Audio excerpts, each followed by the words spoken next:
আমরা জানি যে এতদিন বাংলাদেশের জাতীয় সংসদ ছিল এক কক্ষ বিশিষ্ট, কিন্তু জুলাই সনদ অনুযায়ী 2026 সাল থেকে বাংলাদেশ দ্বিকক্ষ বিশিষ্ট সংসদীয় ব্যবস্থায় প্রবেশ করতে যাচ্ছে।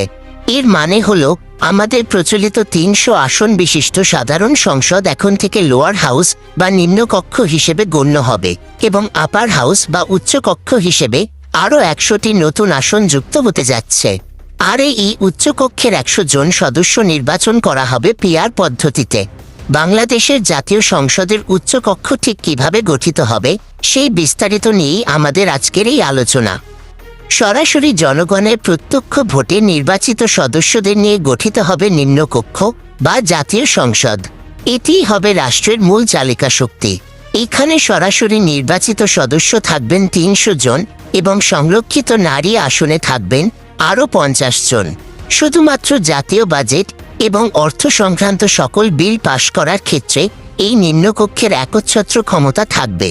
তবে অন্যান্য সাধারণ আইন প্রণয়নের বিষয় কিন্তু উচ্চকক্ষের অনুমোদনের প্রয়োজন হবে। জাতীয় সংসদে নিম্নকক্ষের প্রথম অধিবেশন বসার 2010 দিনের মধ্যে উচ্চকক্ষ গঠিত হবে। এই কক্ষের প্রধান কাজ হবে নিম্নকক্ষ থেকে পাশ হওয়া বিলগুলোকে একদম পুঙ্খানুপুঙ্খভাবে পর্যালোচনা করা। এর ফলে নিম্নকক্ষে পাশ হওয়া কোনো বিলের ভুল ভ্রান্তি যাচাই এবং তা পুনর্বিবেচনা করার একটি সুন্দর সুযোগ তৈরি হবে। উচ্চকক্ষে মোট সদস্য সংখ্যা হবে 100 জন। সংসদ নির্বাচনে প্রাপ্ত ভোটের সংখ্যানুপাতে অর্থাৎ পিআর পদ্ধতিতে এই 100 জনকে বাছাই করা হবে।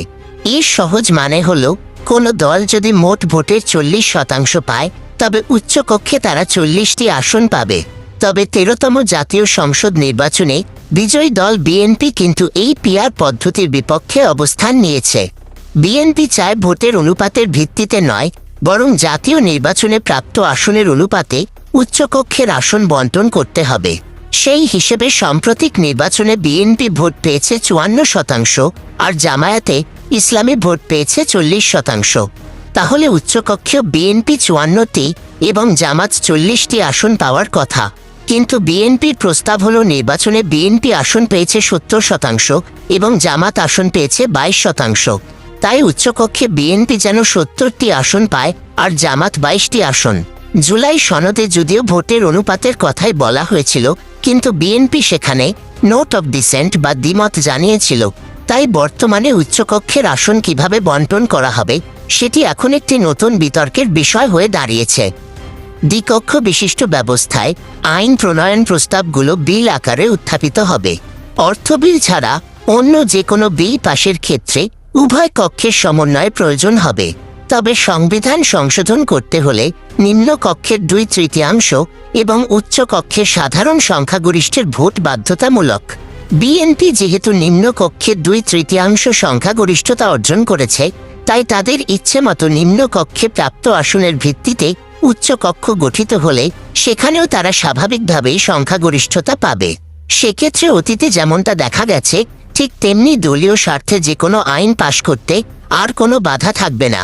বিরোধী দলের কোনো মতামত তখন সরকারি দলকে আটকাতে পারবে না। আর যদি এভাবে উচ্চকক্ষ গঠন করা হয় তবে দ্বিকক্ষ বিশিষ্ট সংসদের মূল উদ্দেশ্যই ব্যাহত হবে। আসলে পিআর পদ্ধতিতে উচ্চকক্ষ গঠন করার মূল উদ্দেশ্যই ছিল দেশের সকল স্তরের জনগণের ভোটের মূল্যায়ন করা।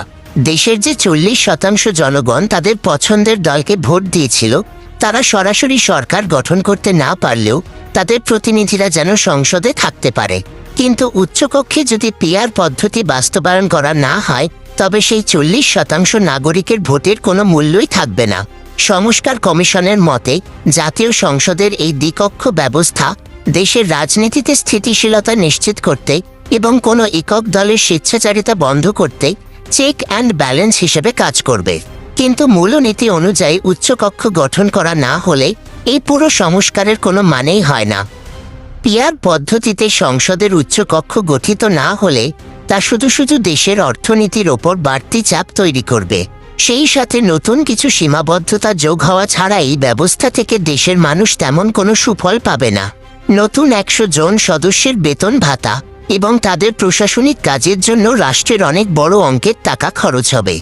আবার উচ্চ ও নিম্ন উভয় কক্ষে পর্যালোচনার কারণে কোনো আইন পাশ করা অনেক বেশি সময় সাপেক্ষ হয়ে উঠবে, ফলে জরুরি প্রয়োজনে দ্রুত আইন পাশ করা যাবে না।